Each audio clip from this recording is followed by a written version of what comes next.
The kitchen had a great layout, so we kept it. One of the questions I get asked a lot though is, should we take out the wall between the kitchen and the dining room, or the kitchen and the family room? And that question is always answered with, it depends. It depends on finances and how you want to live. Does it make sense to have an open kitchen, open concept home? And in this case, no, our homeowner liked to have a separate dining room. The other great thing about keeping the layout is that we kept all the services in the same location. The working triangle was very functional. This is also a cost saver. The kitchen had these existing black slate floors, but wonderfully, our homeowner decided to buy extra tile when she did the floor 10 years ago. So we were able to do some patching when we moved cabinets around.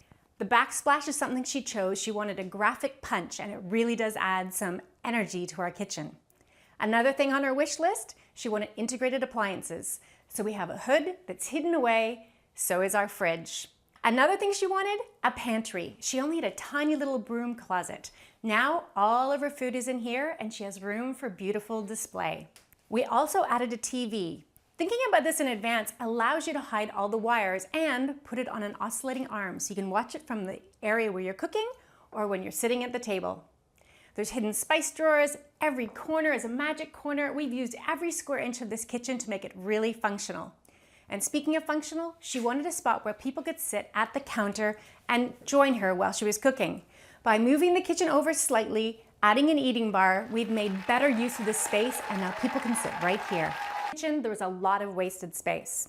By pulling the cabinets more this way, I had a much bigger working triangle, and I was able to add an eating counter, which gets used all the time.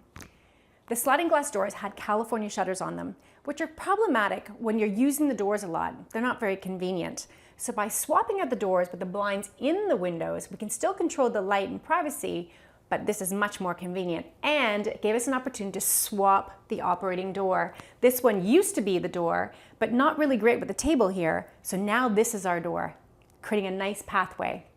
The bulkheads above, we were able to get rid of most of them because there was nothing in them, which is great. We knew there was some plumbing in this one, so that one had to stay. But in the kitchen, we could take our cabinets all the way to the ceiling, giving us so much more storage space. The table was specifically chosen for this spot and stained in this color, so it works really well with our existing floors. It's nice and warm, but has that hint of black. It works perfectly. And I always love doing a banquette where possible. You can use outdoor fabrics so you don't have to worry about spills. You can add lots of storage, and a back makes it that much more comfortable. If you want to save money though, consider a bench. You can buy them right off the shelf, and you can still put them against the wall and slide your dining over to give you more space for traffic. Hang your art slightly lower so it's close to the banquette so that it looks really great together. Our homeowner also wanted a servery in this kitchen. She had furniture over here before, but it wasn't really doing the trick. It wasn't enough storage, and it was looking really cluttered. But by adding this here, particularly with our quartz countertop, she can put hot food over here when she's having a dinner party, or create a beverage center, and of course, lots of amazing display. It's seamless, it's gorgeous, and it's functional.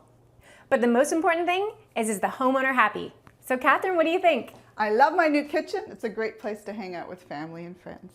Yay!